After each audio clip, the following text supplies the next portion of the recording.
Today on CCX News, new beginnings for a highly visible property in Plymouth. How these piles of dirt could become a city within a city.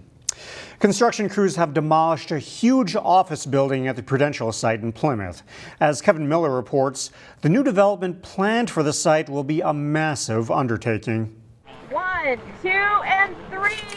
There we go. Good job. With an obligatory shovel toss, This has been a long time coming. the heavy lifting starts. How often does the city get a chance for redevelop 75 acres in the middle of our city? Project officials broke ground this week on the former Prudential campus in Plymouth. The project is indeed massive. There's 75 acres worth of dirt to move here. Project of this scale, there's a lot of things that go into it. You know, we don't just snap our fingers and have it come together. Dan Salzer is Director of Development for Scannell Properties. He says that suburban redevelopment of this size is, quote, unheard of. Location, location, location. It's a key fundamental of real estate, and you don't often get an opportunity at a site like this. The plans call for about 800 apartment units and a new prototype Coburn's grocery store. Other retailers are also expected. What we tried to achieve was building a city within a city. So you're going to have some retail in here, you're going to have a grocery store in here, Stomach Orthopedics is going over here, and then there's going to be a 13-acre park where you can see the trees over my shoulder. Plymouth Mayor Jeff Washy says a waterfront plaza planned for the site will give residents new restaurant options, giving it a feel like Centennial Lakes in Edina. Neighbors from nearby, they'll be able to walk here and go to the restaurants here. They'll be able to enjoy the park. It became the centerpiece of the whole development. It's going to be pretty exciting to see. In total, there's about $350 million of development planned, but these piles of dirt won't be transformed overnight. It's a 5-year project. It takes time to build out all the retail and business. In Plymouth, Kevin Miller, CCX News. The project site is referred to as the Boulevard. Construction on the Summit Orthopedics building is already underway. Plymouth police responded to a car crash Wednesday night that ended up being an extreme case of driving while impaired. Police sent out this photo of the single vehicle crash, which happened at Rockford Road and Zachary Lane. According to police, the driver struck a light pole and his vehicle flipped over. Preliminary tests indicated the driver's blood alcohol content was more than 4 times over the legal limit.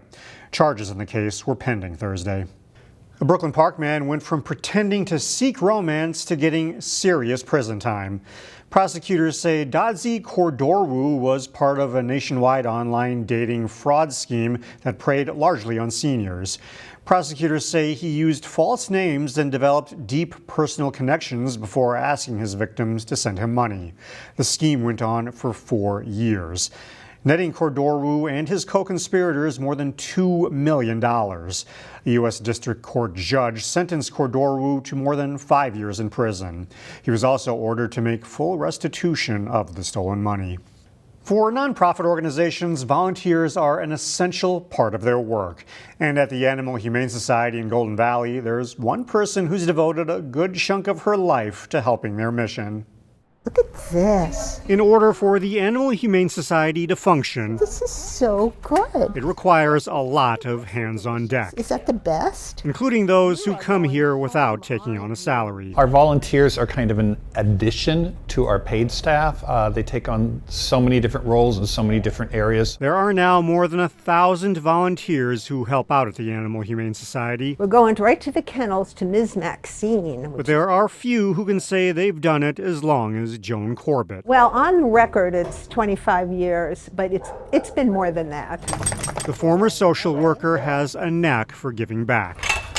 In her 25 years of service, Let's go this way. she's worked in a number of different roles. Girl. But there's been one constant. Come over here. She only works with dogs. You know, I believe having a dog is a privilege, and it's a wonderful relationship. They love you no matter what.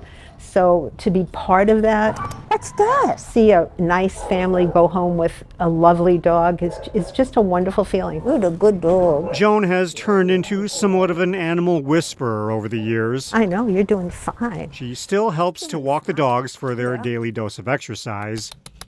Good boy. But she recently took on a much larger role, Boy. working with pups Nice. who aren't quite ready for the adoption floor. So my job initially is to say, hey, this is a safe place for you and we're kind, and see if we can change their mind enough about, the way the world works. And that takes a lot of patience. So we move slowly. Her patience was on full display as she calmly sat with a dog who's skittish around people. That's a good girl. This is her routine every Thursday for about 3 hours. She likes not just the animals, but the people that she's working with. She understands what our mission is and supports that. There we go. Joan will turn 70 in January, and even after 25 years, she's not stopping anytime soon. I hope somebody who's watching this sees me as a 70-year-old with gray hair and say, well, she can do it. I can do it.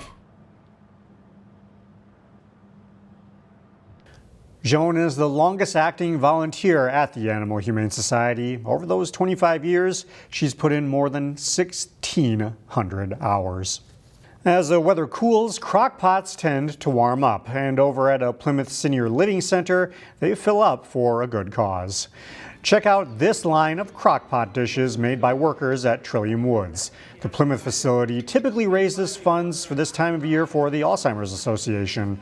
But after surpassing its goal for the cause, it decided to direct additional funds to hurricane victims.